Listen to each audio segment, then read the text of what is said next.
about the terrible audio quality, but oh well. Gotta make it happen anyway.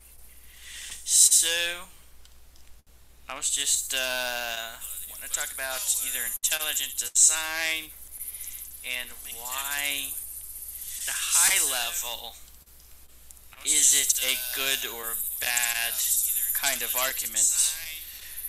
Or, alternatively, if that doesn't interest you, we could also talk about, um, we could go political and talk about some race issues. Like, Well, race issues interest you, we could also talk about, I, intelligent design seems fun, but there's like you have like a serious echo. Are you listening to it too on like YouTube or something? Because it's like a real bad echo. yeah, I hear that echo too, it's weird. Intelligent Not really design sure seems where it's fun, but coming there's from. like you have like a serious echo. Are you listening to it too on like YouTube or something? Because it's like a real bad echo. It's like somebody's watching TV or something in the background, or maybe you're watching a YouTube link. Do you have a YouTube link on? Let's see. I don't It's have like a somebody's YouTube watching link. TV or something in the background, or maybe you're watching a YouTube link. Well, maybe it was that. Yeah, because every time I say something, it's like repeating itself back to me. Ali Ali action free. Okay, you got it now? No more, echo? Yeah. Okay. Man, I always have these technical issues. It's so annoying. I should get a producer just to do this stuff for me. So what's up with this ID conversation? You want to talk about intelligent design? I thought that was like over. I thought that was like last year. What's up with anything new come out from the ID camp? They finally No, identified the what's the old designer. thing? What was the old stuff? You I think it thought the new was... one came out. Where do you think we stand on that issue? Where do I stand with ID? With Where intelligent do you design? think we stand in general? Where does the intelligent design argument stand? From your Um. perspective? Well, I think from what I know, and maybe I want to always preference this with, there may be something new that came out, but from my understanding of the ID argument, it is in what I call like to call a God of the gaps argument, where it tries to force evolution to explain everything, and if it can't explain every little detail, then it reverts back. Well, then the best explanation is a designer. So I don't think that's an explanation. I just think that's an argument that is kind of vacuous at best. But I can be convinced that idea is true, but it just has to give me something. It's got to explain something. You can't just say, we just explain it better than evolution when it doesn't give me an explanation. You know what I mean? Yeah, sure. So in other words, you think it's saying that because we don't know how something happened, God must have done it. But that's usually the argument that's presented to me. We don't know how it works. God did it, and it's generally portrayed a little bit more formally than that. But at the end of the day, that's generally what the argument comes down to.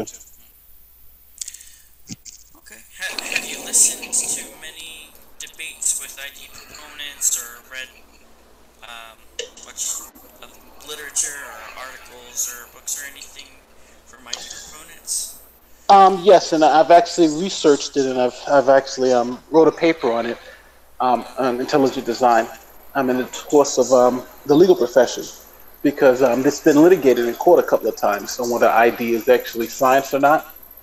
And the courts have always determined that it's absolutely not science.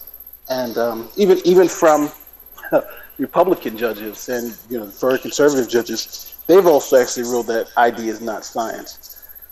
So I wrote an academic paper, I'm just trying to understand why the judges came to that conclusion, and what under what principles could ID actually be considered to be science. And right now, in the legal profession and even in the scientific professions, that it just is not considered to be science. It's considered to be kind of a pseudoscience. Now, this is just at a technical matter, not as a colloquial matter if we're just talking.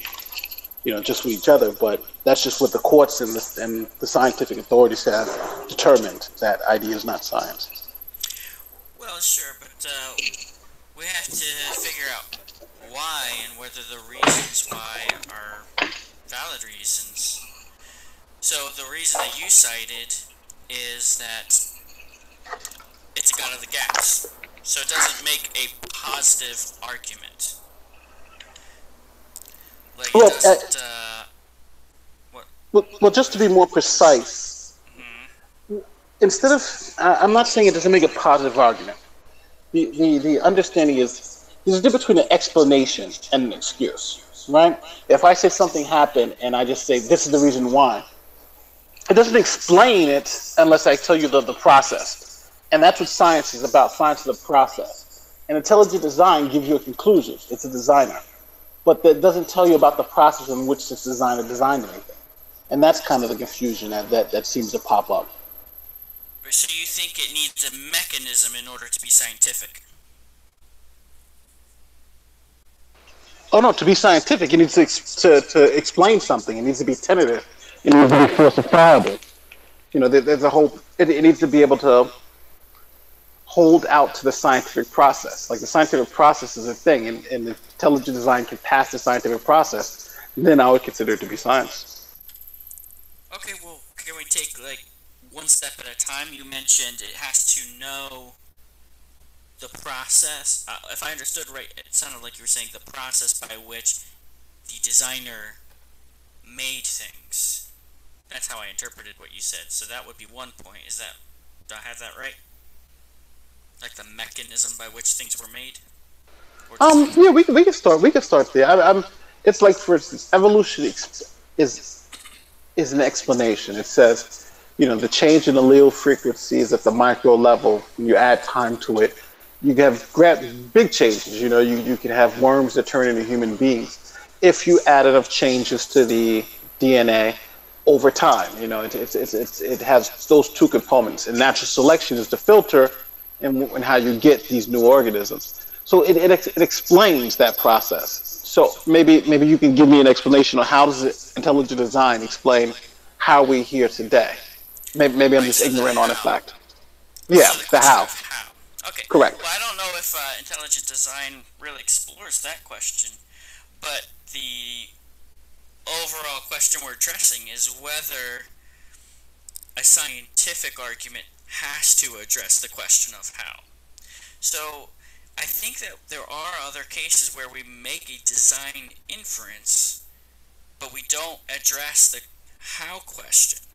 For example, when we discovered the pyramids, we did not know how they were made, or those giant face statues. Man, my mind's going blank. But when we discovered those carvings, those statues, we didn't know how they were made, or even how they were maneuvered into position. But we nevertheless inferred that they were the product of an intelligent cause. Now, would you say that inference in those cases is unscientific because it didn't address the how question? No, I wouldn't say they weren't, as you say, scientific. But I think we're talking about apples and oranges in a sense. For instance, if I see something that obviously looks designed, I'm comparing that to something else, to something natural. So in your example of the rocks that from, like, I think you're talking about Easter Island, the rocks would look like the face of the people. Um, That's it. looking, how would you identify that rock, a rock that's designed from a rock that's not designed? How would we differentiate between something that looks designed and something that doesn't look designed? Yes, like. In other words, you're saying one is obviously designed and one is not designed. So how are you making that determination? Well, the rocks that are carved, I mean, well, let's address this at a higher level. You have to identify effects that are particular to intelligent cause. See, nature produces some things, and then intelligent cause produces some things, and in the middle there are areas where they overlap. There are some things that they both make. But outside of that overlap, there are things that only intelligent design or intelligent cause is known to produce. So when we infer an intelligent cause, it's because we are recognizing patterns that in our experience are unique to intelligent cause. And so that's how we differentiate. Okay, so let's say, for instance, we've seen these two rocks. We know one is carved, and our inference is that we only know that these rocks are caused by people because people carve these rocks. You know, they look like noses and stuff like that. So that we infer intelligence or we infer cause. We say somebody designed that. Like the pyramids you said, somebody designed it. That's not natural. Versus a naturally occurring pyramid or a naturally occurring rock, you would say, well, that occurred naturally because people generally don't do that, right? But that's kind of how we're making a distinction. Say that one more time. You see, you're making a distinction between things that are naturally occurring and things that are designed, correct? Yes. Yes. And you're making a distinction because you've said that certain things that are designed we only see come from intelligence, correct? Yes. And that if you only see something come from intelligence, you're just inferring that it comes from that all such phenomena come from intelligence, correct? Well, let me be clear though. I'm not saying that nothing else possibly could produce that effect. I'm just saying that currently intelligent causes are only explanatory resource available for that particular for that particular effect, because intelligent cause is the only thing we know of that produces it. Now, if we discover something else that produces that effect at some point, then we will have more explanatory resources, and then you will have competing hypotheses. Until that time, though, for those effects, intelligent cause is the best explanation because it's our only explanatory resource. Well, again, we're not talking about an explanation. We're talking about a cause. You're talking about this causes something, but you doesn't explain how it actually happened. So I just wanted to stay away from the language of explain, but I definitely like the language of cause. So we have this relationship that you've explained, one of an intelligence causing an effect, and the reason why you're reasoning that this intelligence causes effect is because you've only observed this effect happening when it comes to an intelligence. Does that make sense? Yes, sure. Let's go with that. So if we have other phenomenon that we only see that are made by intelligence, then we can infer other things similar, like for instance, with the bacterial flagellum. It has the turbine in it, or the molecular motor. We see motors come from people, so we can infer that the motor in the cell comes from an intelligence because we've only seen people make motors. Would that be a proper inference in this? Yeah, some people make that argument. I personally haven't developed that argument for myself well enough where I would feel comfortable advancing it, but I think it potentially could be the place where you can apply that argument. Well, that's the argument of, let's say, a Mike Behe for the bacterial flagellum, right? He says the Yes. bacterial flagellum is a motor. We only know motors come from mind because people create motors, i.e., this motor must also have been designed, right? And then he infers that all life is designed because this motor was designed, right? Yes. Because I've read parts of his book, the Darwin's Black Box, and I've even read some of I forget the other guy's name. He's a big intelligent design proponent. But this Stephen Meyer. Stephen Meyer, yeah, Stephen Meyer, he Yeah. makes a lot of great points too. But Familiar now with this. there's a flaw in that reasoning, and it's a deafening flaw. And Okay. the first flaw to that reasoning is Uh oh. Did you mute? We lost audio.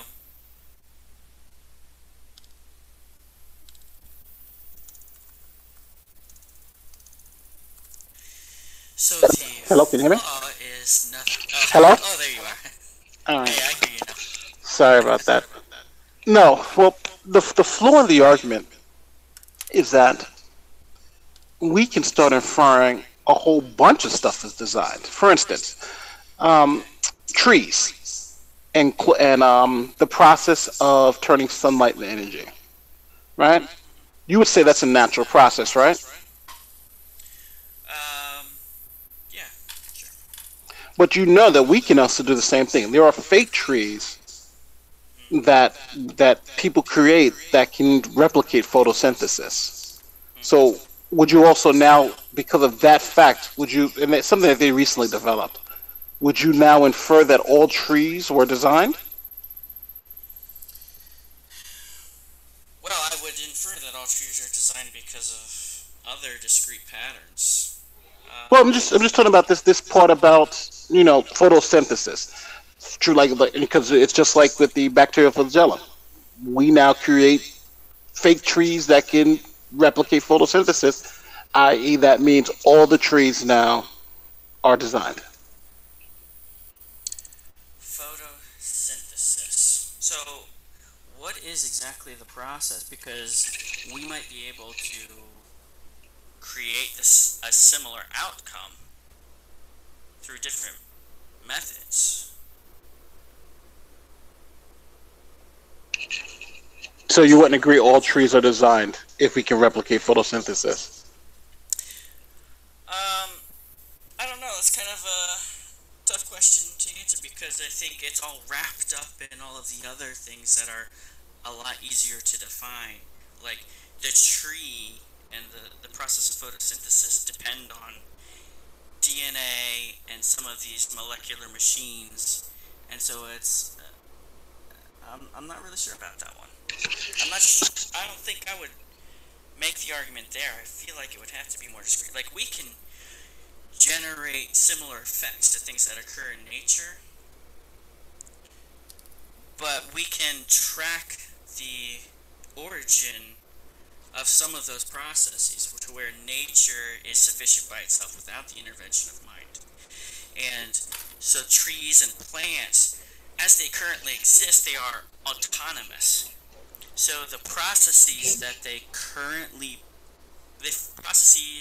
go through and the functions that they currently perform, I mean, that's something that we observe. That stuff. Oh, got a lot of noise over there. Sorry, my mic fell. That's okay. Um, so the system as it exists now is sufficient, beginning to end, to explain the totality of that particular process. But it's not that particular process that's in question, it's the origin of the things that make that process work. Well, hold on, because it seems like now you've changed the logic that you're employing. Because at first, because now your criticism I can now use for the molecular motor. I can say, well, the different processes. That exactly, I could take exactly what you just said 5 minutes ago, not 5 minutes ago, 5 seconds ago, and apply it to the bacterial flagellum and say, well, this is the reason why the bacterial flagellum having a motor it doesn't prove intelligent design. Well, I didn't say that I wouldn't use that as an argument. I Okay, well, mean, you to be fair, you did say you wouldn't use the bacterial flagellum as an argument, so I want to just be clear well, with that. well, yeah, I said I think it has potential to be used as a design argument, but actually I was talking about photosynthesis. I didn't say that I wouldn't, that I would, that it can't be a design argument. I was just saying that it's at a higher level. I would prefer to go down to a lower level. Well, you know what? It may be helpful to do this I mean, instead really of me. though, can I? I mean, I could turn the question around though. Like, Yes, do you have any examples of nature producing photosynthesis from nothing? nature producing it from nothing. What do you mean from nothing? Well, I mean, right now it comes from plants. Plants Yes, are self-replicating systems that already exist. So, that's going from correct. where you don't have plants, or from where you don't have photosynthesis to now you have photosynthesis. Hmm. Have we observed nature do that? Have we observed nature create photosynthesis? I don't believe so. No. Yeah, well, okay. I mean, then can you point out to me what is wrong with that logic then? All right, maybe I'm missing the logic because if we don't observe plants, if we don't observe photosynthesis coming from nothing, I'm not understanding because I would not expect to see anything coming from nothing. Well, Nothing there are is, certain things nothing that is we nothing. don't. I don't know. There are certain things we don't know where they came from. Yes, agreed. So we don't know where photosynthesis comes from. Okay, I'll agree with But that. now we've figured out photosynthesis and we've created Replicated it. photosynthesis. We've demonstrated that intelligent cause can produce photosynthesis. I mean, can you refute the logic that we know that intelligent cause produces photosynthesis? We don't know how nature does it. Yeah. I mean, it gets down to kind of the like a very fundamental place in this whole argument of where do certain things come from? Do certain things need an intelligent cause? No, Is nature capable of producing everything? well, that's what I believe. The problem is here is that in the argument that you just put forward is that we don't know, right? And if we say we don't know, you're saying, well, because we can produce this, then this must be the cause. But that's not causation. That could just be correlation. The fact that, for instance, there's an argument that goes like this: every lake, and now I'm going to ask you this. This is pretty interesting. Every lake that we've seen on the planet, every lake that you've probably seen that has been made by a human being. That's lakes on golf courses, lakes on, but now we know there are natural lakes, but no one's ever seen a natural lake be created. Everyone's only seen man-made lakes. We can replicate it, just like we can replicate the motors in the cell, just like we can replicate photosynthesis. We've only seen man-made lakes be created by intelligence. So now, would it be a proper inference for me to make that all the lakes on the planet were made by intelligence? Because this is the inference that is being made by the intelligent design argument. Just because people can create them means that we can infer that all of them have been created. But when it comes to lakes, that inference doesn't work. That inference doesn't even work for the fake trees. But it kind of is Actually, coached to work for these molecular motors. But if that's true, then all lakes that we've seen on the planet were intelligently designed. well, I mean, it kind of does actually work. It's just much easier to figure out that not all lakes are designed by intelligent cause. You can easily come up with a hypothesis about erosion and rain and stuff like that. And then you can test that hypothesis. It's a the lot. See, I think we go through mental processes so quickly sometimes that we haven't always delineated every single step that we go through. But one of those steps that we would go through is, oh, it's a lake. All the lakes I know of are uh, man-made. This one might be man-made. But then maybe you start thinking about it, and you're like, I wonder if it could be accomplished in this other way. And so then you test it out, and then it works out. I mean, the mental process is exactly the same. I mean, that doesn't that doesn't invalidate the logic of the argument at all. I mean, this is not different from how we make inferences any other time. I mean, we always infer based upon what we know about cause and effect. We don't infer to unknown causes. We infer to known causes, and that is always provisional. But we don't favor unknown causes over known causes. And just because we favor known causes, it doesn't mean we've ruled out absolutely any alternatives. But it does mean that the known causes currently the best explanation. But I also think that we're understating uh, some of the evidence, though. Like we're not just talking about lakes here. We're talking about digital information. We're talking about the difference between um, the trees of life versus dependency graphs. Um, we're talking about intricate molecular machinery. Well, Are you there? just to be clear, the logic is what I'm challenging as being unsound. Mm-hmm. I can make an argument that's logical, but that's not sound. So what I'm doing is challenging the soundness of the argument and the inference that you're trying to make. We try by trying to make a causation argument.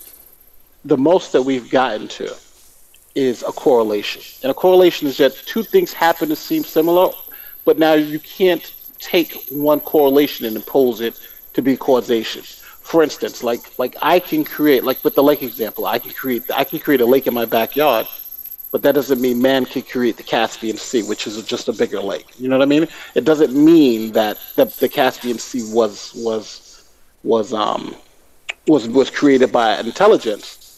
And as you said, we don't have to. I don't have to show you how the Caspian Sea was created. I just have to bring up, could present to you reasonable alternatives that say, well, hey, if this happens or this happens, then you can possibly theorize how the Caspian Sea, which is a huge lake, which, well, I'm saying it's a lake, but it's a huge lake, or inland sea, how that could actually be created. And that's what I think the idea Well, that's proponents. a case where you have alternatives. Yes, and that's where I think ID in particular falls down, because ID is just like saying, hey, we've seen people make lakes. Only lakes we've ever seen is people make the lakes, and then they infer all lakes are made by intelligence. And then you've come and you say, well, no, there's a process. You got rainfall, you have this. There's a lot of different processes that can make lakes. So we can't infer all lakes are made by people. That doesn't make sense. We have other alternatives that make sense. Then you'll say, okay, well, yeah, that makes sense. Maybe these particular lakes may be made, but we can't infer all lakes are made. Even these natural lakes, we can't infer those are made. And that's the same thing what I would say about the ID argument. We can infer that, yes, there may be motors in machines that we can replicate, but then by saying that all life is now designed doesn't really coalesce, because there's another explanation. There's an explanation of small changes occurring over time that create bigger changes. And we've seen this when you see microevolution. We've seen that in the laboratories. That is proven. Anybody worth their weight would tell you microevolution is a fact and it's true. Kent Hovind says that. His son says that. This is not something that's even controversial. But what they deny is the time factor. There's been enough time. That's why they'll say it's only 6,000 years old. But if you're not a young Earth creationist, you believe in the time factor, then you have your reasonable, I think a very well tested and reasonable alternative to show, no, this development general is more likely to happen through the change. But now I want to make sure we're talking about the same thing, because I'm talking about how life develops and changes over time. If you're talking about how life started, that's a different conversation. I think I'm probably talking about both, but just real quick, we're to touch on the lake example again. What I was explaining in the lake example is that you actually do go through the logic that I've described. If the only kind of lake you've seen is the kind that is man-made, and you find some other lake of unknown origin, you do go through that process. You say, oh, I wonder if this is man-made, like every other one. But then you come up with other hypotheses, and if you come up with a plausible one and it's tested and demonstrated, well, now you have another competing hypothesis that maybe has greater explanatory power in the case of that new lake. So in that example, it turns out that now you have a better explanation. But the argument from intelligent design is that in certain other examples, you don't have that alternative explanation. There is not a better explanation. Now, when I say explanation, I know you're referring to process and the question of how, but I think that unnecessarily constrains the concept of an explanation, because an explanation can address other questions, like the causal category of whatever produced the effect. So that's the question that I'm interested in here. So in that sense, intelligent design explains the causal category of particular effects. All right. Well, see, this is where I think we may have our fundamental disagreement, because it doesn't seem to explain anything. Like I can say I can bring up a hypothesis or any type of question and say, okay, here's a phenomenon, and I'll say the best, and I can say, the best explanation is googly poop. And I can develop it to say, well, hey, this is the best, since there's no other explanation about this phenomenon, this effect. Googly poop is the best explanation at this time. That doesn't mean that googly poop is right. That doesn't mean it explains anything. That just imposed a placeholder for ignorance, which is googly poop. And No, that's what it seems googly like poop intelligent design has never contributes. done in this particular situation, is that, okay, what's the best explanation for life? A designer. So when I say, okay, well, what does it explain? Does it tell me how the designer did it? Does it tell me what the designer did? Does it even tell me anything about the process that the designer had used? What does it explain about the process? It just tells me a designer did it. So if But what's if the that's it, difference? then it's not an explanation. It is a cause. I'll give you that, but it doesn't explain anything. It just imposes a So, cause. so what's the difference between googly poop and intelligent cause? Say it one more time.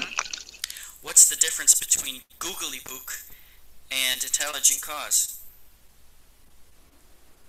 In this hypothesis, in this rendering, there is no difference. They both are placeholders for ignorance. So what I'm pointing out is that the difference is that intelligent cause has a mind. Googly poop has nothing.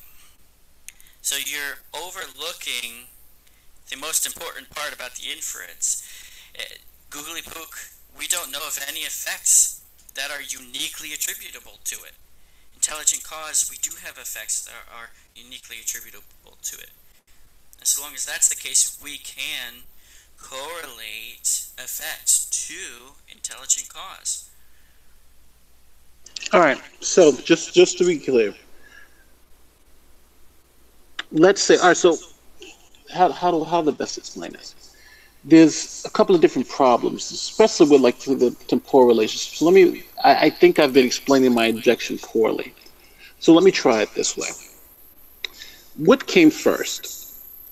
The cell, the motor in the cell, or the intelligently designed motor? The motors that we design as people.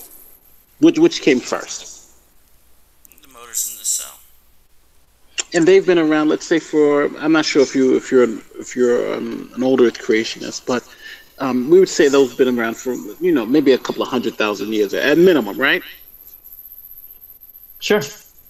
And we'll so we're talking about for about 100,000 years before the human species even started even thinking about motors. Motors have been around for maybe the past 100 years, so these things have been around for 100,000 years. If we went back, Okay. if we went back before the first motor was ever created, would we be able to impose intelligent designed the motor in the cell? If we went back before, well, so, am I working? Is my audio on? Yes, your audio's on. Is it any better, Yeah, it's fine. or is it about the same?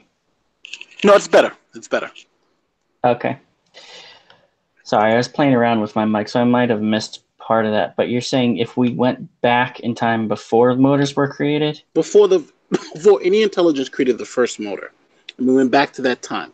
Now these motors and cells have been around for that hundreds of thousands of years before we created the first motor. If we went back before we created the first motor, I think you would agree that we For wouldn't we? be able. Yeah, before Okay. human beings created the first motor or our intelligence, we would not be able to impose a cause that the motors in these cells were created by intelligence because we hadn't created motors yet, correct? Yeah, sure. We That would wouldn't have been have any frame of reference. exactly that would be an improper inference. So now Sure. we've developed and figured out how to create motors. So Hmm. now, and just like we've figured out, for instance, how to create thermonuclear fusion, right? Just like it does in the middle of stars. So based on these two premises, we created motors and we've created thermonuclear explosions, just like in the center of Hmm. stars, thermonuclear explosions. So Yeah. now, would it be a proper inference? Because it seems like we're making the inference that these motors that have been in cells way before we even started designing motors, we can infer were created because we've figured out how to replicate them. And then I can also make the same inference because thermonuclear explosions and fusion is just as complicated. Since now we've been able to do that, then the thermonuclear processes within the sun were also intelligently designed. That may be a proper inference to make here based on this logic. Would you agree? I actually, as you're explaining that, I think it would be harder to make that inference because you can't rule out the possibility that we just figured it out by copying a natural process. So I'm not really sure about that. Um, but in the case of nuclear fusion inside of a star, I mean, we've kind of explained that, haven't we? I mean, we have very, very good models, Yeah, yeah, exactly. very But accurate models. but again, we create nuclear fission. We can say the cause of the first nuclear fission or fusion in the universe was intelligence. Why? Because we know that it comes from an intelligent cause. Now, even though we can posit, nobody's ever seen a star being created. I've looked in many books. We infer and we say, well, this is the most likely way it happened, but nobody's ever seen it or observed it. So I think the only proper inference, if your intelligent design inference holds, would be just like the motors that were hundreds of thousands of years before humans. Then we can say stars, the first stars, had to be intelligently designed because, hey, we only know this to come from And my phone intelligence. died. So now I'm back to the terrible thing, and I can't hear anything. What I was gonna say was now you have processes. You have natural processes that are sufficient to explain fusion, even though. Sorry, lots of mic issues.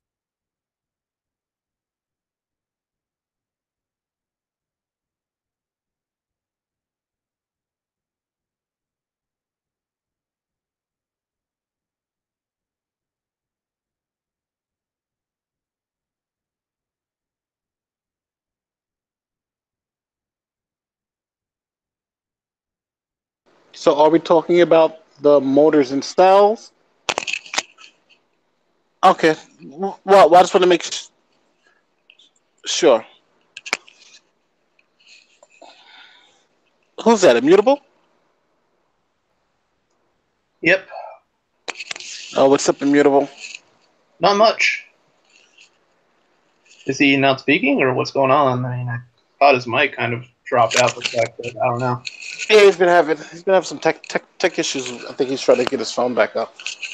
Yeah, we're just talking. We're just going over the intelligent design, and I'm trying to understand how it's not really a God of the gaps argument.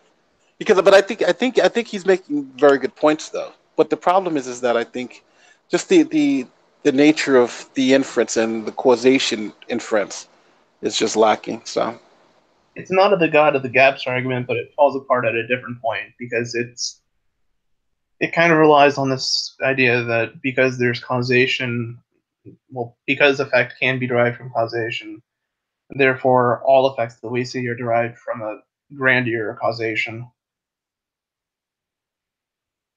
well, no, I think fundamentally though, it's the argument that's always been presented to me is that if we don't know how if evolution can't explain this phenomenon, then the best explanation is an intelligent designer, which I think is succinctly a God of the gaps argument because it's literally, if you can't explain it, then i.e. the designer. Yeah, but I don't think that's in general. That's not the way. Like formally, that's usually not the way That's true. that intelligent design is used. Usually, intelligent design is the inference that there are certain things we see that are designed by causal agents. Um, Therefore, why should we, exclude the universe or things that we observe in the universe from also not being the derivative of a intelligent cause? Yeah, it's interesting because I always wonder how they get around the fact that, like, I was speaking to a Christian one time about this, and he was making the argument, the same intelligence design argument that you actually just made, and he made the inference that, and we were talking about, what's designed, and I asked him, I said, well, what's the difference between something that's designed and something that's not designed? Because under that paradigm, it seemed like everything was designed: trees, rocks, and people, So if we're living in a world where everything is designed, then how are you making a distinction between something that was designed and something that wasn't designed? Yeah, apparently he can't hear us. I mean, apparently his audio is.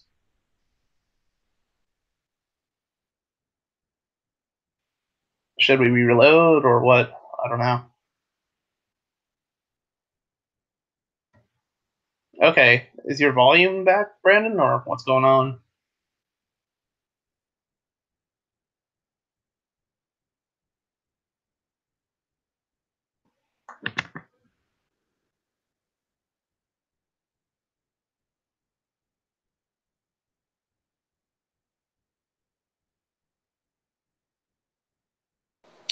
It's funny. I'm trying to figure out. A friend of mine.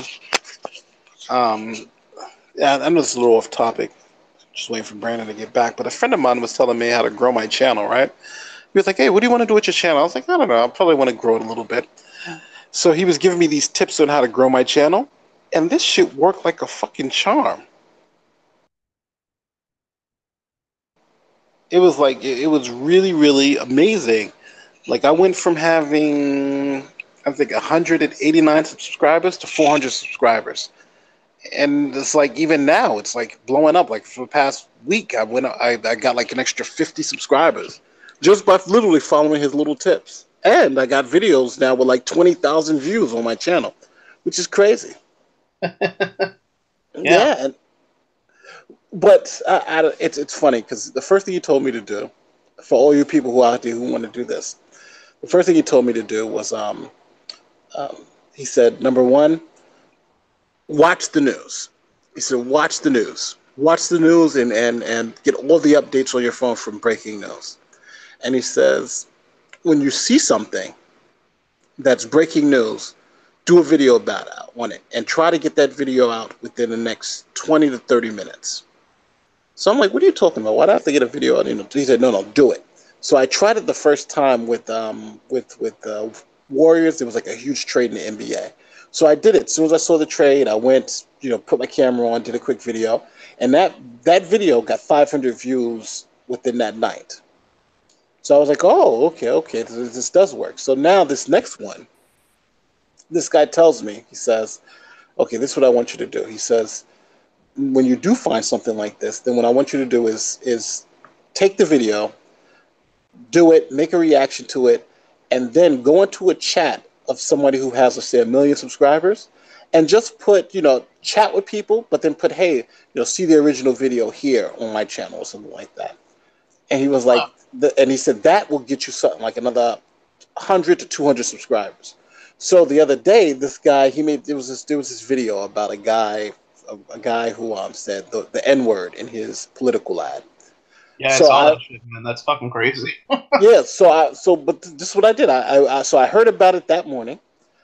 Um, I heard about it that morning because actually somebody else sent it to me, and they were like, "Oh, check out this ad." What they told me to react to it. So what I did, I took the ad, I uploaded it to my channel, I did the reaction, and then I went to like I forgot what other channel, what other some like other big channel, and then chatted a little bit about it. Then added my link to it, and now I went from literally from that alone, I got like 60 subscribers just doing it. And now my channel's growing so fast, and I haven't put anything up now. So now I'm like afraid to put something up because I'm like, shit, I'm going to lose all these subscribers when they find that I've been doing this bullshit. But it's been interesting just to see how you can manipulate the system so easily. Wow. Yeah, it's a cow wanting to be milked. No, look at my channel. I have 2 videos up there that I just did 4 days ago. One has about 2,000 views, and the other one has like 25,000 views. And again, these are just, and I just literally just took his process and just replicated it. And he says every time you do it, and he says eventually you'll get to a point where it'll be like, where you'll get something like maybe 2 or 3,000 subscribers, and you keep doing this, and then it just like snowballs, and it snowballs. And I was like, oh wow, so. I think that's the best part of our chat so far. Yeah. Between my mic not working. Where were you before on the intelligent design thing? Oh, right. No, but now you know how to blow up your channel, how to get some quick subscribers. I was just I don't know why you're giving me those tips, because I'm gonna blow up my channel now. Yeah. I'm gonna convert everybody, man. Yeah, but again, you just gotta find something that's breaking, and you have to put it out within like the next 30 minutes. And I'm telling you, it worked. Yeah, I've gotten so many views from doing this. It's just fucking incredible. That's cool. Yeah. So what are you about to say about the ID thing? Well, I heard you guys say one thing. I'm not sure if you was saying it. I think it was you, Nate. You said that the design argument allows you to infer design from anything. So what I was trying to say, I don't know if I actually came through or not, was just because we can mimic things, it doesn't mean that we can automatically infer design. What determines whether we can infer design is whether or not we've observed nature producing it beginning to end. And so fusion, for example, we've at the very least modeled it to where it has it's an explanatory resource that's available to us, where we can understand the beginning to the end process, the origin of that process. And I'm not sure really you can say that fusion necessarily has an origin. It's one of those things that, kind of like the universe itself, it's a fact regarding certain particles and the tendency to fuse with one another to create more stable states. Right. I mean, in a particular case. I'm kind of curious, like what you guys were talking about earlier, like with trees or molecular motors. I don't really care which example you use. What were you guys getting with that? He was talking about how we are able to create photosynthesis. Yeah. And therefore, can we infer design from photosynthesis? And if your argument is that it has to be observed from the natural process, are humans natural beings? Like, is our ontology that of other natural entities like a plant or a cheetah or whatever? That plants are natural beings? Yeah, I mean, they occur within nature. They're formed from a similar process that we are. Sure, yeah. Right, so I mean, that objection then doesn't really hold, because technically, if you're saying that design has to be inferred from nature and humans are natural agents that are manipulating other natural agents, that's still nature manifesting itself through, what we may call, what you would call design. Yeah. Well, what I was kind of getting at was, I think you kind of could say that we do observe the origin of photosynthesis beginning to end. So it's not so much about photosynthesis, it's about the other processes that produce photosynthesis. Is that something that we can see beginning to, do we know the origin of that? I mean, now, photosynthesis, we kind of, I don't know if I'm making a simple example. Let's go to ATP synthase. I mean, if you're saying how do we understand? Like, there's a difference between asking a question, like, how does ATP synthase work, and how do we construct ATP synthase? Right? I mean, both of them have their answer. The first is that, ATP synthase operates through a long chain of reactions and eventually pop out ATP. But how ATP synthase forms is more a question in dealing with, proteins being built and post-translational modification. Because ultimately, that's the ultimate fate of proteins. They get produced and they get modified, and there's other things that happen that help them fold into their proper structure. Yeah. Well, you know what? I would like to ask the question that it seems like we've been dancing around, but are we considering ID science, or are we considering it just a placeholder for ignorance? Because it seems like we have two different views. Like I'm assuming that it's a placeholder for the unknown. I understand that we do have this inference that's being made, but generally, if something else better that comes to explain it, then that inference would go away. So I'm trying to understand how are we justifying that ID is in itself scientific?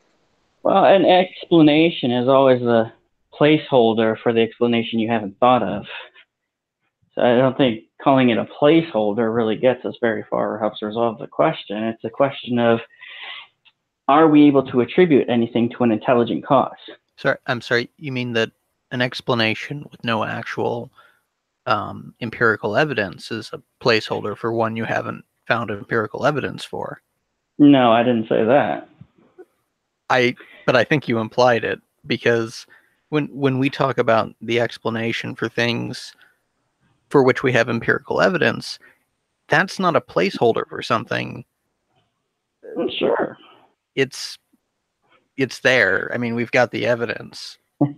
I know, but I'm playing with the word, you see. Like, we can have, there are paradigm shifts in science. You have one explanation, it might dominate for a long time, but then the paradigm breaks down and you replace it with a different paradigm. So, but old paradigm is the placeholder for the paradigm you didn't think of yet. So So let's dissect that further. The older analogies. Let's go with Newtonian mechanics, because that's a very simple example to go through. Newtonian mechanics, developed by Isaac Newton and Leibniz at one point, were considered excellent examples of how stellar motion and how gravity affected the world and how the universe was perfectly deterministic. For a while, that was fine, because there are certain instruments they had that can measure things, and that's what they thought to be true. Unfortunately, but why did that change? Well, the reason why this thing changed, the reason why we have new theories and have a better explanation, is because as time develops on, we build more technology, and we build more accurate technology that can tell us the behavior of things otherwise we couldn't see. So we're seeing new things, and we're saying, okay, well, this doesn't really fit within the original model. So, but it's not to say that the old model is a placeholder. It's that the explanation that we've developed is based upon the best information we can gather at that time. Well, that's also not really what I'm saying. Well, not every hypothesis or theory is correct. Well, sure, but I mean, and not even the dominant hypothesis or theory is correct. I think but I mean, at the time. I think but that's a double-edged sword for the following reason, right? I mean, let's say that, certain theories that we have are wrong. Okay, that's fine. But saying it's wrong doesn't necessarily mean it is. Because we need something to show us why it's wrong. We need something to show us why 1 + 1 isn't 2. Okay, but I think there's... Sure, but what I'm saying, though, is that it doesn't qualify or disqualify intelligent design by saying it's a quote-unquote placeholder. Right, no, but there's a more important thing. The thing is that when you say that it's a placeholder, you're saying that you already expect to replace it. So when you had Newtonian mechanics, there was no expectation that Newtonian mechanics would be replaced. It was possible it would be replaced, but it was fully fleshed out within the context of the evidence available. So there was no reason at the time to suspect that it would be, over and beyond the mere possibility that, you know, that they missed something. So yes, there's a mere possibility that it will be replaced. But when you're calling ID a placeholder, Well, I'm there's not. actually Nate is. or right. Well, I think that actually all of us are calling it a placeholder because there's nothing there. It's an inference, but there's no empirical substance there. Whereas there is empirical substance to Newtonian mechanics, even though it ended up being wrong about a few things and had to be replaced. But in principle, no, I understand you're saying there's no empirical. Right. So I think that that's the objection that we have, is that there is this category difference between ID, which is empirically empty, even though it has philosophical underpinnings, versus some of these other frameworks that have both a philosophical underpinning and some empirical structure there. And I think that that's a very important distinction to make. I would also say this too. Well, let me just jump in, though. I mean, in principle, and this is kind of what I started off with, was in principle, there could be effects that are unique to intelligent cause. And if we observe those effects, we could infer an intelligent cause from those effects. Well, that's true. Kind of, but that's kind of how anything works. I mean, but that requires intelligent cause with gravity. I kind of want to gravity. So let me bite the bait on this one. So the thing is that tautology holds. I accept that. The fundamental thing, though, is that if you're saying that, you know, this specific intelligent cause, this causes this particular effect, and this particular effect strictly, once again, there has to be some kind of basis by which we're measuring that. There has to be some kind of basis by which, okay, fine, what you've presented is a fact. You've presented that this thing happens and this thing happens. Well, that's great. But why is it the case that only A causes B? Why is it that B can't be caused by, you know, another agent C? Yeah, but that's the other thing. Intelligent design doesn't say it can't happen naturally. It's just saying that to the best of our knowledge, we know that intelligent cause produces this particular effect. That's kind of the same with any other theory. We never are ruling out any other theories. Well, and actually, we're saying currently. Right, but the issue is when you trace back your statement, right? When you say that B is the result of an intelligent cause A, what you're saying is that A is the reason for B's existence. And now the question is, why? Most probable. Let me see if I can help you out by pointing to an area where we do use intelligent causation, right? Which would be like forensic science, right? So you can see things where, you know, we know that people do these things that have these results, and we really don't expect it to happen naturally. We admit that it could, but we can do the statistics on it, and we know that people do it. And so you can think of forensic science basically as being, you know, an application of some form of ID, if you want to look at it that way. Now, if you make the comparison though between that and what the actual ID proponents are trying to do, there's again a very important distinction, which is that when you do forensics, we know that people shoot people and that bullets deform in certain ways, right? And so we find the bullets and we examine them and we do everything else, right? But we don't know that people make specific molecular machines. We've never seen an intelligence make a specific molecular machine, right? So when you apply forensics, it isn't just that we're doing things that we know intelligence do things like this, but it's actually this specific thing is what we know intelligence do, right? Whereas with ID, you're saying, well, we know that intelligence will do things that are kind of like this, that are analogous to this. We've never seen them do that thing exactly. No, I don't think that's the argument. I think ID, for the most part, does argue that the effects that we see intelligent cause produce are identical by definition to effects that we observe in the natural world. Oh, okay. Well, then they're just wrong. Yeah, in that case, it's No, yeah, I mean, because like ATP synthase is not identical to a man-made motor. It just isn't. right. No. Not. There are patterns that are identical. I could argue that as well. Well, that is the argument. I mean, unless you want to talk about like patterns in terms of like circles.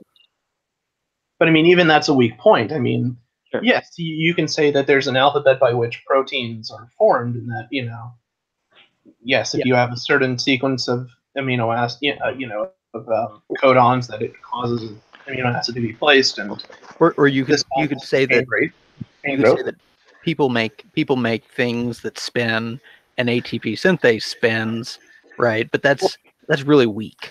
How do we discern the difference between because from what I hear is the same thing I hear from Ronnie, and it seems like pareidolia. So how do we switch from or discern rather people making connections that aren't there and actual connections? Well, because the pattern. Here's a point I wanted to finish on, right? Is that, like, take for instance the two words pint and paint, right? We know that these two words are things because we've created them, and we know that they have certain definitions because we formed them. That's fine. We know that, in the same way, we know that there are certain codon sequences that code for certain proteins. If there happens to be, an SNP, a single nucleotide polymorphism, or better yet, an insertion in a region where a stop codon is supposed to occur, well, guess what? I mean, there now becomes an issue because not only have you changed, the word, the protein that gets formed, but you've also changed fundamentally its function, because now the protein is going to carry on its synthesis until it reaches another codon that happens to, another particular three-letter codons that says stop. Well, it could be that you're running through a series of thousands of codons before you hit that point. So, I mean, the whole, if you're using an analogy of language, it can fail drastically at that point. Yeah, I just wanted to just mention one thing. Brandon's mic has been off a little bit, so he was trying to get in earlier. So just be mindful, because sometimes he comes in low and he's trying to speak. So go ahead, Brandon. I'm sorry. I just wanted to let everybody know. Nate, you're a good guy, man. Can you guys hear me now? I hear it. Yeah, you're fine. Yeah, we can hear you now. Go ahead, Brandon. Okay. So, in principle, if there are patterns, if you could define them in a certain way, like if it was possible to define certain patterns that we know come from an intelligent cause, and then you observe those patterns, we could infer an intelligent cause. That's how we make inferences. When we have a particular type of cause and it's associated with particular effects, we infer that cause when we see those effects. Or if there are multiple causes, then those causes will compete as explanations. Well, but here's... But it's always a recognition of patterns, though. Well, I said if Well, is what I'm talking about. Now, well, sure, it's a separate question of whether those patterns actually exist, but I'm just talking about in principle. That's sure. how the argument works. We can recognize patterns essentially. So since we can recognize patterns, we can infer things. Is that the like the basal argument? We recognize patterns. We recognize the causal structure of the world. Based on that, we can infer which effects are associated with which causes. Can I take a crack at this? Because I think I've got this actually semi-formalized from I've heard you say it a lot, and I've heard other people say it a lot, and it seems like really what this comes down to is that, right, so there exist entities that have a property P, right? For all properties P that have a known cause, the cause is C. Therefore, the most likely cause of properties P with an unknown cause is also C. Is that what you're saying? Sure, but without ruling out the possibility of other causes. Right. So I said most likely. Said most likely. Yeah, okay. Right. I don't really want to get into the whole symbolic logic realm. I kind of want to take it from the perspective of the point of intelligent design isn't to say that that what we observe, that causal links are directly transferable, but that it's more so analogous. Well, the contention I would hold to that is number one. Well, what do analogies do?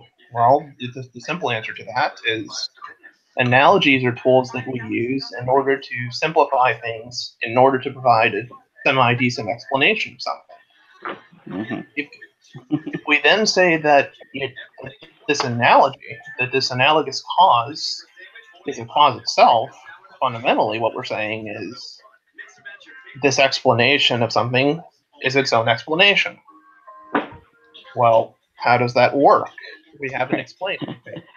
Right. Well, I'm actually getting out of here, guys. I just wanted to say have a good night. Thanks again for the invite, Brandon.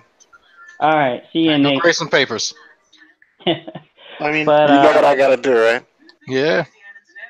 I mean, fundamentally, Brandon, right? If you're taking it with, if you're examining what an analogy is and you're applying that to the case of intelligent design, isn't what we're really saying that the explanation of something is its own explanation? Well, I'm with you that it doesn't really work, but it's always the ID critics who say it uses analogies. It's the ID proponents who say these patterns are literally the same thing. Right, and I preface that by saying that the analogies that people will use are not directly analogous, but that doesn't matter. Right, and I think that the real problem comes from, you have a bunch of scientists who are really excited about their work and they're trying to explain it to a lay audience, and they use analogies, and then other people read those descriptions, usually written by people who aren't scientists, who are trying to make it as interesting as possible, who maybe remove some of the subtlety of the language, and then people read that and they think, they miss that the original author was using an analogy, and they think it's a literal statement. And I feel like very often that's where we end up, is that people like to say that that the DNA works like a language, and then at some point down the line, people are saying, well, scientists say that DNA is a language. Yeah, well, no. but that is in the science literature, though. There is a discussion about that where scientists are saying that DNA functions literally as software. I mean, well, they're not. James Shapiro, the Royal Society for like a year or two ago, explicitly saying that it literally is like a programming language. So there's a discussion. Some people say, no, it's an analogy, but then other people say, no, it's literal. And that's in the mainstream scientific community. So I don't think you can just say It's just an analogy. Well, those of us who work with DNA understand that it's literally not. I mean, granted, people can be sloppy with their language, but there, and I'll give you a perfect example. What in our English language is analogous to introns in DNA? No, I wouldn't know. I mean, let's But I mean, that, not even but go there. it's- I that's mean, kind of my there, point. Like, there's not. Like, you can't say that it is, but then there are all these similarities there with it. can be differences, but it doesn't mean that the positive pattern isn't there. the bigger issue here is that, such and such person and, an expert in their field says that DNA is literally a language. Well, that shouldn't necessarily be where the buck stops. I mean, we have professionals, even in my field, that disagree with each other all the time. Why in the hell is this enzyme, doing this? Well, it's probably this. No, it's probably this. No, it's probably that. We could say that DNA is, literally as a language, when a better analogy would be that DNA acts as a template by which to produce algorithmic processes. DNA itself doesn't do much of anything. What really gets things rolling is the fact that, you have polymerases that replicate it and make complementary strands, and in addition to that, you have tRNAs which transfer amino acids, read the DNA, and create proteins, which allows cells to function. So it isn't the DNA that's doing anything. It's not the DNA itself that's a language. DNA is extremely passive. Yeah, exactly. It's other things that are using DNA. Yeah. Well, I mean, that would be the same in English language. But that Right. aside, I mean, there is a discussion about that. Is it literal? Is it just an analogy? And there are people in the scientific community, mainstream scientific community, saying the way the whole system operates and functions, it's like a programming language. Now, is this someone? Right? Let's focus on what you just said, right? The difference between DNA and the function of DNA. You just went from literally a programming language to literally like a programming language. Yeah. Well, just don't you know what I mean? Okay. No. Also, can you pass the is crucial. That's vastly different. Can you pass the link to that?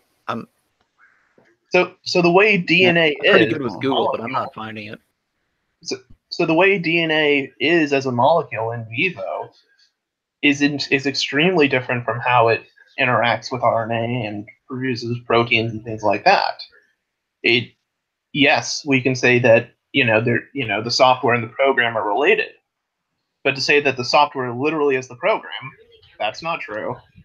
It's other things that are interacting with that software that create the program.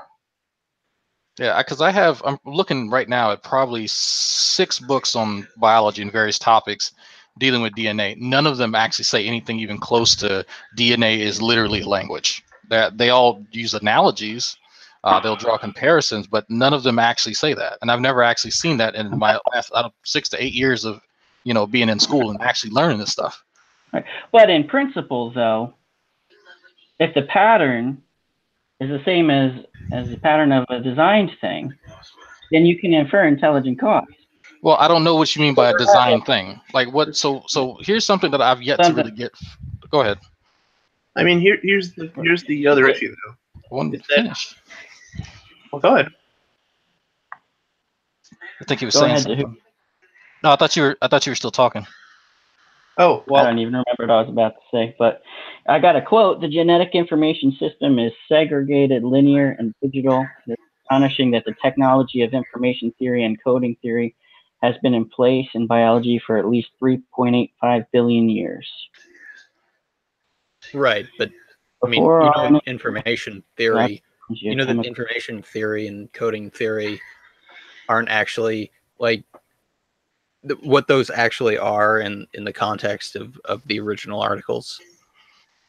I mean, the context by which programs are built and the central dogma of biology are fundamentally different from each other. I mean, you can say that, DNA is a code in a very loose sense, which is what he's doing. He's saying that DNA, to some respect, is a code, which not really, but okay.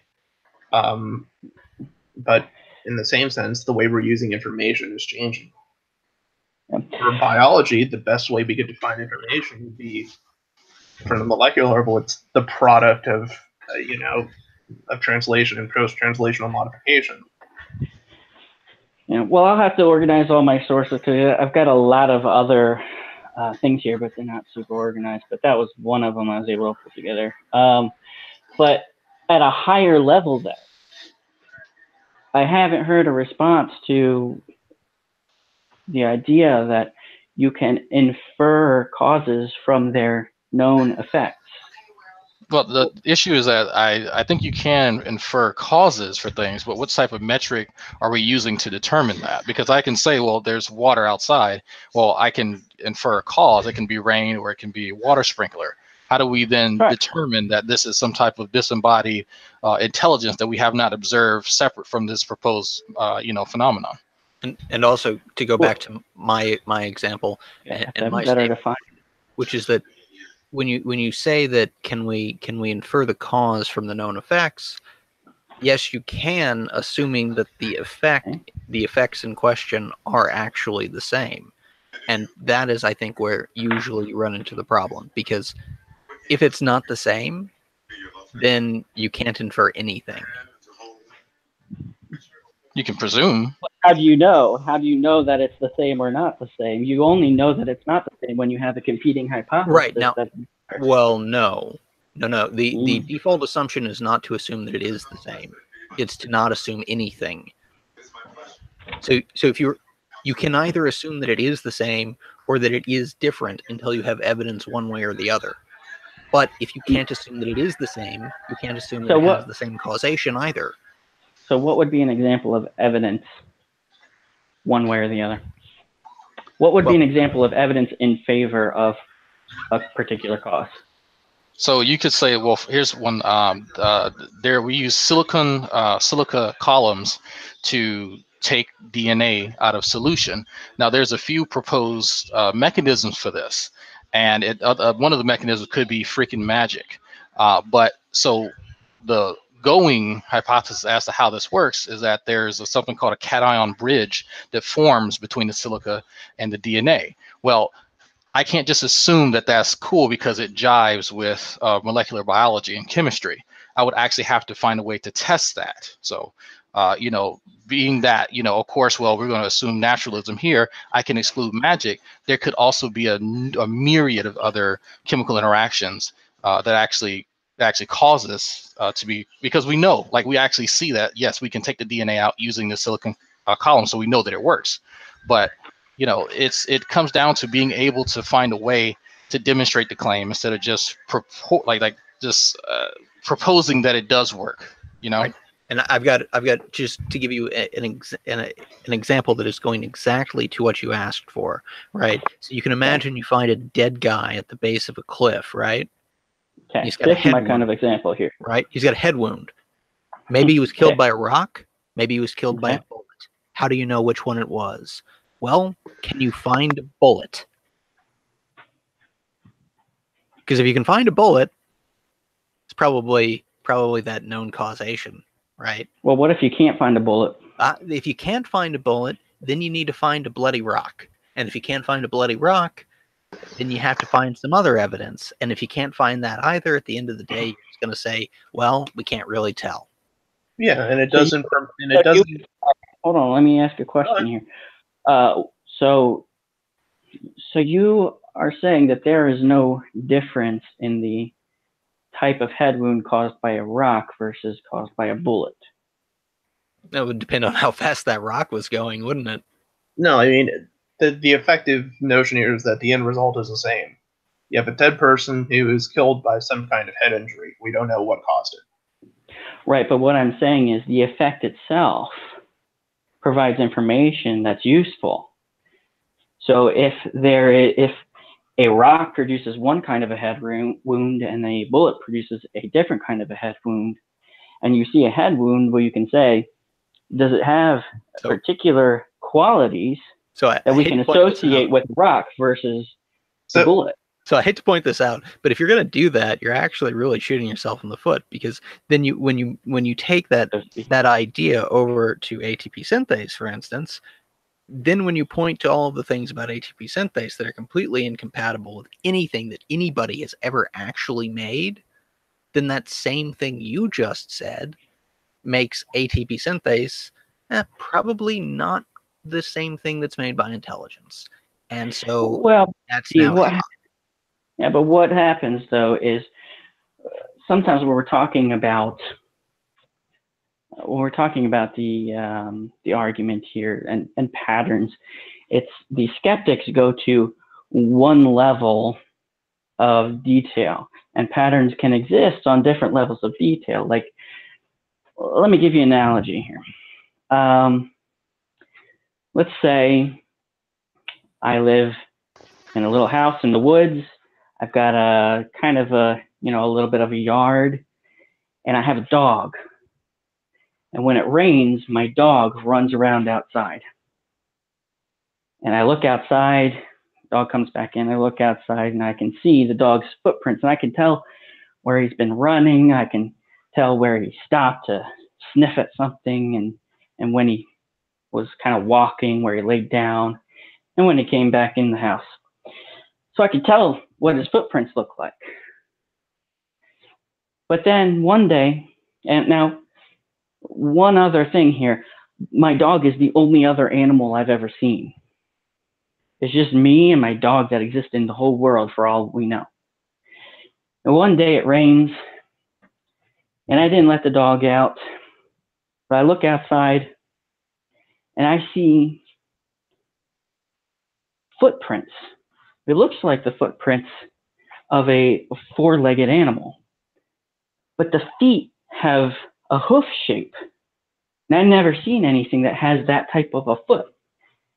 And it looks like the footprints are much deeper, but in other respects, they create very similar patterns as my dog when my dog is running or walking or rolling around or sniffing around. But I know it wasn't my dog. And so I can infer there's some kind of a four-legged creature out there. It looks like it was running and walking, but I think it was different from my dog, though. So that, I think, would be a reasonable inference. And I don't just throw up my hands and say, well, I have no idea what that was. It must have been, really big raindrops behaving in a really weird way. That would be obviously ridiculous. But the only way I get to the rational inference or the reasonable inference that there's some four-legged creature out there is by making my analysis at a certain level above the granular level of what a dog paw looks like.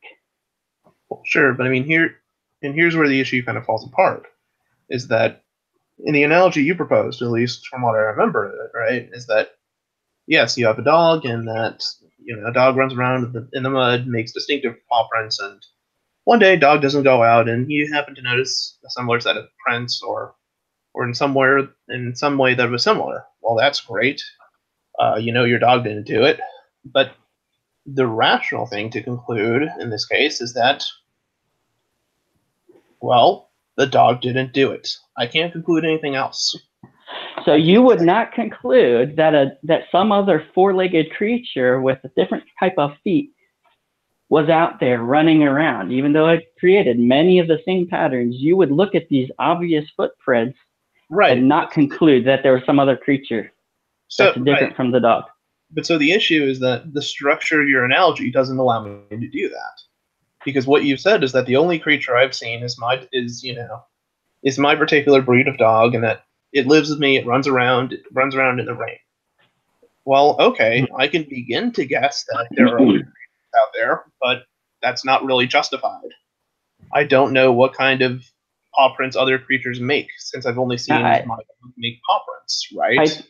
I do not. No, I don't agree with that at all, because you're not constrained only to identical causes to what you are familiar with. You can infer. I'm not saying you're constrained by.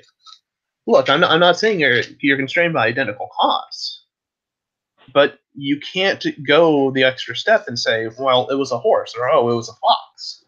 Well, I didn't say that, though. I didn't say that.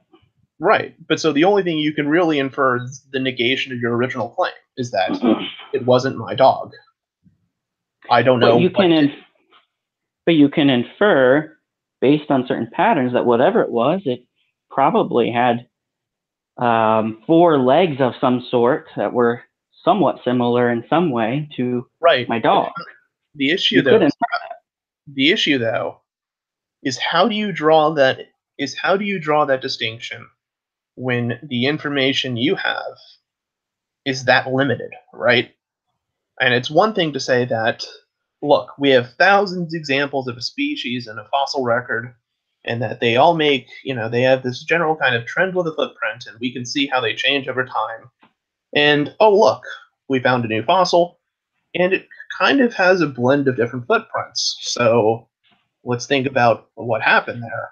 Okay, I mean, granted, we may never know the identity of the bird that made that, that has these talent impressions, but in a sense, we're justified with making a conclusion that, oh, this particular class of bird falls between, bird A and bird B, because we have samples by which to compare those. We can say, okay, well, it's similar enough to A and similar to B in some respects, but not similar in this way.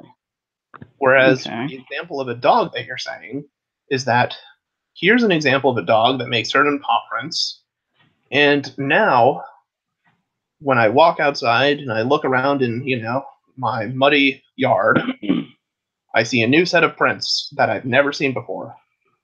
So it must be something else. Well, Yes. not really. I mean, how do I know that these paw prints from the dog just didn't gradually accumulate and form a new kind of paw print that isn't distinct to the dog? Well, you don't know that, but you do know that you have a dog with certain characteristics that are consistent with some of those patterns, even though it's not consistent with every single element of those patterns. There's information there that you can use. Right. It's usable information. Right. And so the conclusions you can draw from that are based upon the information of the sample. I can't begin to make conclusions based upon data that I don't have. I can postulate that. I can say that, hey, it's probable that this happened, but I can't justify that assertion unless I say, oh, look, there's a deer. To be clear, you're saying that the inference is in reference to a prior sample. Right, of course. Like you have a prior sample of horse hoof prints somewhere, and that's how you make an inference of any kind. Sure, you have some kind of basis to compare it to. See, I don't think that's the way that we make inferences. I think that this is abundantly obvious. I don't mean to be, I'm sorry if I sound overly emphatic here, but the example of the pyramids. You have, at first, we didn't know how they were built. The pattern wasn't exactly like patterns elsewhere. Let's assume it's the first pyramid we ever found, okay? Okay. We don't have a prior sample. Okay. But we have prior knowledge about patterns that are present there. Maybe not down to the level of particular details about this particular effect, but we have information about, relevant information about somewhat larger patterns that suggest that this was created by human beings or an intelligent cause, even though we don't have a prior sample. Well, sure. It's based on these other patterns. And actually, that sort of gets to another issue, which is that when you're trying to do these types of inferences, the cause that you're trying to infer needs to actually have the capacity to do the thing that you're to actually cause the effect that's under discussion within the actual specific category that is under discussion. So for instance, if you're talking about the pyramids, right? So we know that people build stuff. We know that people at that time had the capacity to cut big blocks, and we know that they had the capacity to move big blocks. And we know that they had the capacity to accurately measure things out and plan things and everything else. So all of the necessary bits to build it, right, we know existed. And we know that the capacity existed at the time that it needed to do the thing that you're suggesting it did. I don't think that's true. I think when we first discovered the pyramids, we did not know the mechanism, and that was a great giant mystery. How did they move these multi-ton rocks? We did not know that.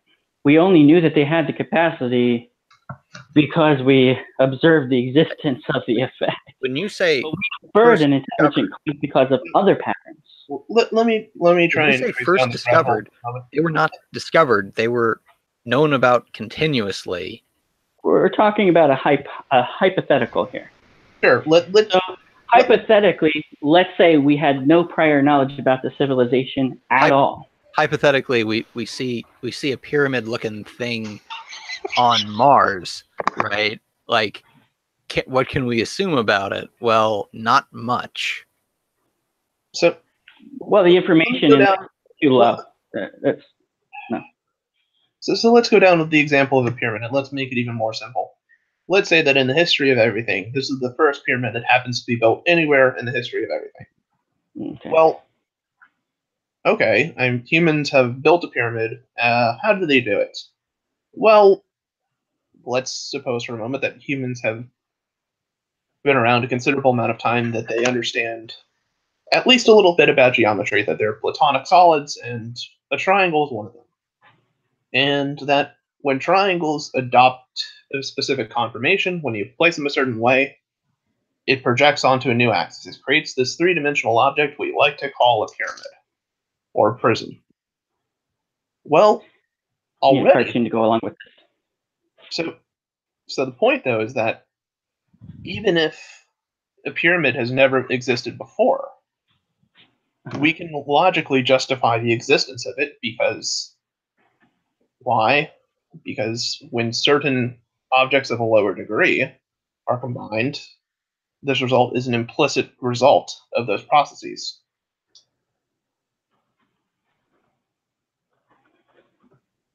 So we already have enough information to draw the conclusion of how the pyramids came to be because we have enough information about the second dimensional objects that formed them. So you're saying that because we know that they understood geometry, we know that they had the capacity to build a pyramid. Right, because they also probably knew that pyramids are placed in a certain way, Yeah, but what if we form pyramid? Yeah, but what if we didn't know that they had any any knowledge about geometry? What if we didn't know that, but nevertheless we observed pyramids? Are we just going to say, oh, that's the result of plate tectonics or meteor impact? Or well, sure, and it very well. I mean, here's the thing. I'm not denying that that's possible. It very well could be. I mean, you could have a meteor crash land and have a perfect golden pyramid be the result of that meteor crash. Okay, that's within the realm of possibility. I mean, but the other thing is though is that let's compare this particular thing to something of an analogous kind of structure. Let's compare this thing to chasms or other objects that are of a similar geometric shape. And how do they form? What is it as linear? Is it as smooth as these pyramids? Are the lines straight? Is it jagged? Are there spears pointing out of these rocks? How is it that nature forms these things? And from that, we then have to ask, well, since we understand a little bit about how nature forms it on its own, is it reasonable to say that nature formed this process, or that this is the result of ancient Egyptians building pyramids?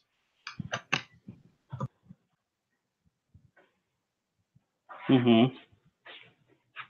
But what I'm saying is that you do not need to understand prior to the discovery of the effect that the cause has the capacity per se.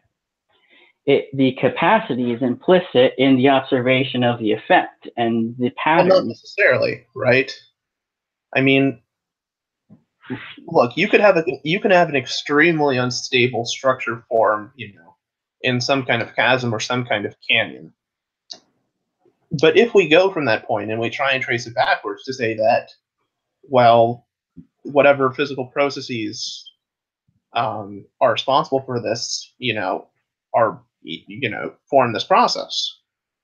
Well, why would they? It's unfavorable.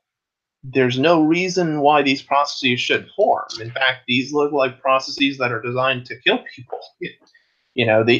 These processes seem to be very particular in the way that they're developed because these are patterns we observe from human beings,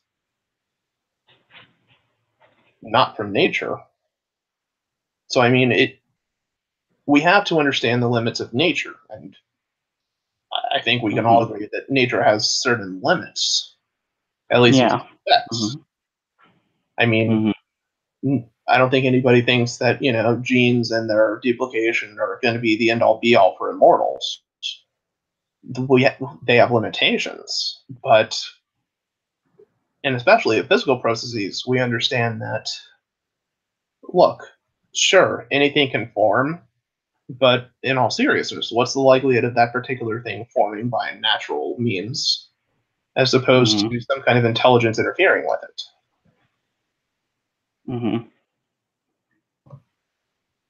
So, in the case that we're, talking about pyramids, we should be understanding the capacity of the Egyptians at that time, because given what we know about nature, it seems unreasonable to assume the contrary. Yeah. Okay. So. Okay, so it sounds like you're, in this case, an inference to intelligent cause, we're on the same page, it makes sense in the case of this pyramid. Yeah, and that's because we already know that intelligent causes have tendencies to make structures of, specific varieties. And also because of observed limitations of natural processes or boundaries. Right, precisely.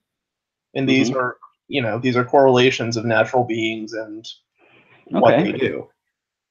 So my point is that when it comes to other kinds of effects, it's exactly the same argument for exactly the same reasons, and the dispute can't be with the structure of the argument itself. It's got to come down to the evidence, and that's because I think we're on the same page with the structure of the argument. There's no reason why the same argument can't, in principle, be applied to effects that we find elsewhere. Except for that's false. At other scales. Well, that's exactly what I'm saying. Not that it's false, but that it comes down to what is the actual evidence. What are the actual boundaries of natural processes? And I understand you have a perspective on that. And well, there's another side to that argument. But in principle, though, the argument is sound. And it's exactly the same for those effects that are in question, that are in contention. Well, the reason we can say that, pyramids, like the Great Pyramids of Giza and stuff like that form is because they're a result of intelligent agents. Nobody denies that. The issue is that when you try and take that back, when you try and say, well, an intelligence was the thing that created the first cell, well, what exactly about that is intelligent? Is it the DNA? Is it the dirt? Is it the water? Is it the formaldehyde? Is it, the extremely temperature? What process here is contributing to the... Right. Again, it's, as I said, it comes down to the specific evidence. But the argument itself, the way it's structured, is sound. It's a question of the evidence and whether you agree that the effect that ID identifies is actually the same effect we find in nature.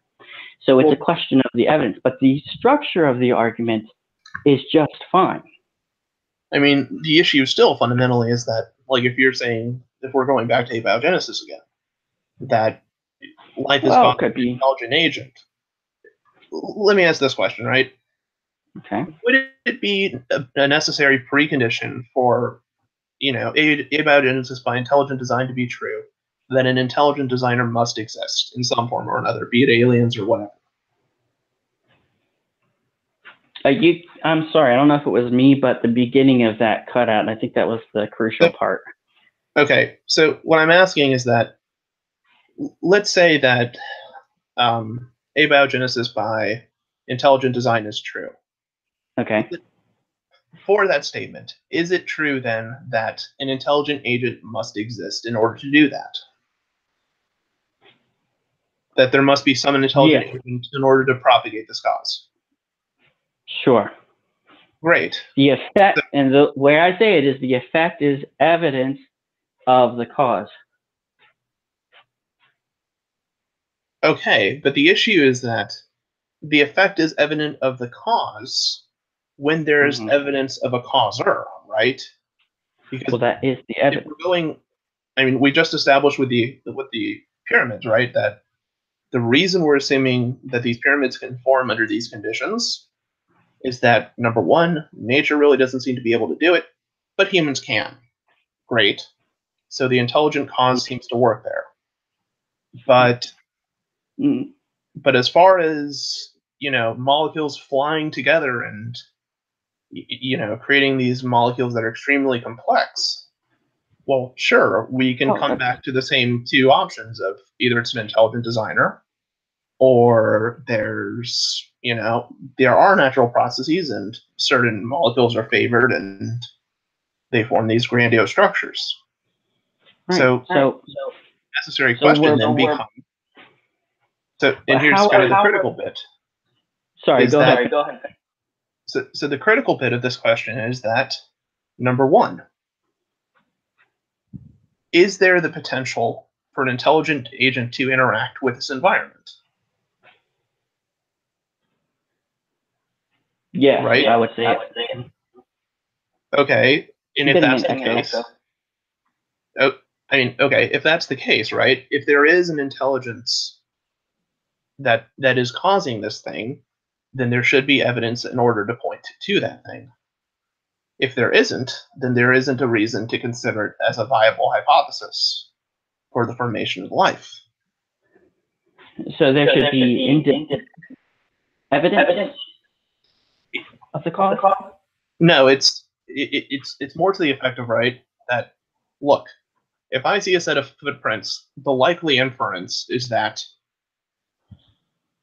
an animal made those set of prints. I infer that because I've seen an animal made a set of prints, so projecting that into the future, it's also likely to be true. Well, that's great. The issue is that if I go back to the, proteins and their forming, in a sea of chemicals, okay, I know there's certain processes that cause proteins to form by natural processes, but I don't know how intelligent agents do it, and I've never seen an intelligent agent in this kind of situation do it. Right. So why should I expect that it's an intelligent agent? Because you don't need to know the how. And you have the pattern that is particular to intelligent cause already. Knowing how gives you a greater level of detail, sure, and a better inference, sure, but it's not necessary to make the inference. Well, sure, but the question of intelligent design isn't a question of how; it's a question of what, isn't it? You're asking, yes, how is it that processes? How is it that the first molecules and cells came to be? God. Well, that's not really an answer to the question of how. That's more of an answer to the question of what. God is a what. Sure, I don't dispute that. So, well, I'm saying God. Let's just back it up though, and if we could just say intelligent cause or something like that. Sure. I mean, it still works though. Sure, I understand what you're saying. Sure. So I mean, if I say, okay, this is the process of an intelligent cause, that's fine. the issue is that if I'm really considering this as an I'm considering this fundamentally as an explanation of how, or of what rather, right? Mm-hmm. Not an explanation of how. I mean, sure, Yeah. aliens could come down, shoot the planet, life forms. That doesn't necessarily tell me how they did it. It doesn't give me the recipe book for it. Sure. All it tells me is that here's a causal link, here's an effect. Sure. But that isn't useful. It doesn't tell me, for instance, like if I wanted to go to Mars and terraform it, well, how would I do that? It's useful if you're interested in the question of what caused life. Well, sure, but Usefulness is relative to the question you're asking. well, sure, but shouldn't our conclusions also be based upon the preponderance of evidence that we have? Right? I mean, for instance, I could say that the reason that that asteroids have an elliptical orbit is because there's Martians playing basketball. Sure, that's possible. Or it could be there's something else that's governing this elliptical orbit of these asteroids and comets. Mm-hmm. And Mm-hmm. the way in which I make a decision is by observing this, trying to make formulas, trying to make predictions that are consistent with other theories, and trying to say, okay, well, here's what we have. Here's what we know seems to apply to this. Here's tests that we've done, and it seems to be consistent. Great, job's done. So as far as we can tell, this mechanism explains it best. The mechanism of aliens shooting basketballs, as comets into an elliptical orbit, doesn't really seem plausible because even though it's on the table, we haven't really seen much of it. All we know is that it's there. Yeah. So from the intelligent design perspective, the naturalistic explanation would be the aliens playing basketball, and the astrophysical explanation would be intelligent cause, because we know of a causal category. Well, sure. I mean, the issue though is that, have you looked into the field of prebiotic chemistry to ask questions about how easy is it for, lipid bilayers to form? How easy is it to create self-replicating molecules? What are the fundamentals that you need in order to cause amino acids to form and for them to assume diversity? Look, I'm not an expert, but I have read some things from both sides. I've seen arguments going back and forth from both sides, and I have seen the materialist side acknowledge that some things are mysterious from a naturalistic point of view, although the intelligent design perspective might say that those patterns are unique to intelligent cause. But I can recognize where science says that there's, so far as we know, on natural cause, like you were saying. And I can also recognize that the intelligent design argument says that we know of a effect. That is not limited. Right. I mean, That's it. Again, though, I'm stressing that we are in the same place, though. It's a question of the particular evidence. Well, sure. The argument, the argument is structured just fine. I mean, in this case, though, the issue I would take is that fundamentally you're dealing with two theorems that essentially take the same form, but one makes one more assumption, and that is there's an intelligent cause that is orchestrating these set of events to be what they are and not what they're not. Okay, that's great, but that's a hell of a burden of proof. It's much simpler to say that because of what we've observed and because of what we have, measured experimentally and to the best of our ability with that analysis, this is it, and it may be overthrown, and that's fine. It's more so saying that an intelligent designer could be, an intelligent cause, as you like to say, is possible, sure, but the It's not merely. I mean, the I fundamental. mean, it's not. Go ahead. I mean, the fundamental issue still comes back down to, okay, yes, it's possible, but we're still waiting for this thing itself. We're still waiting for the evidence of this cause. We're still waiting for, the first wheel, so to speak. Right. Right. Okay. But so you're getting down to another level of the whole issue, which is the evidence. Right. And I agree. Like, that's the important thing. Yeah. And I'll let other people on that side argue the evidence, but the arguments are there. And the thing I'm trying to address is that a lot of people say that there's something wrong with the argument itself. It's a dumb argument. It doesn't make any sense. And what I'm pointing out is that it's just fine. The argument itself is just fine. It's just a question of whether you agree or disagree that the evidence qualifies as patterns that are unique to an intelligent cause. It's a question of evidence, not whether the argument is sound. Well, it's more than just that, though, because when you're asking the question of is there an intelligent designer, and you're leaving it to the question of evidence, and you have ID proponents that are saying this thing is specific to blah blah blah. This is specific to this particular intelligent cause. Well, sorry, it looks like multiple mechanisms are correct, and that they can each form this thing. So it doesn't really seem to be the point.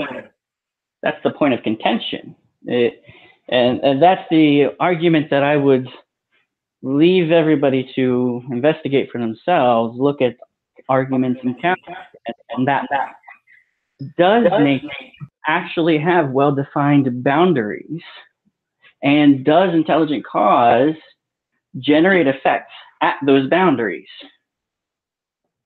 What are the arguments going back and forth? Well, I mean, if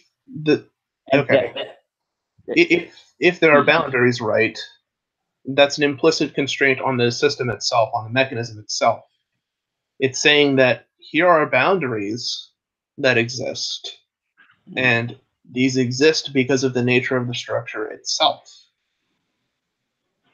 Right? I mean, the issue is that this is an issue you run across with intelligent design. With evolution, we can see that, or different mechanisms that aren't intelligent design, we can see that, hey, look, duplication of this gene over and over and over and over and over again apparently leads to this new gene that generates poison. Oh wow, that's quite interesting. That's quite a jump. Yeah, but then you have from X and B that those kinds of mutations fit just fine within the mathematical constraints of those natural processes, and we haven't seen something outside of those constraints. So you have to look at the arguments. They are taking place. Well, and this is okay, but this is also an issue in how people choose to interpret evolution. Is that the rule of thumb tends to be that form derives structure. Well, that's true enough until it isn't. It's more so the case that when I observe something, that when I'm studying the evolutionary history of something, the environment, the interaction with food chains and other organisms determines the effects of how an organism will pass down to its progeny. So it's not necessarily an issue regarding, here's a gene and it's a functional unit for this particular thing. It's more of the aspect, in my opinion, of how does a gene pertain to an organism? Well, a gene seems to pertain to an organism as an organism pertains to its environment. As the environment changes, that influences the operation and the function of the gene.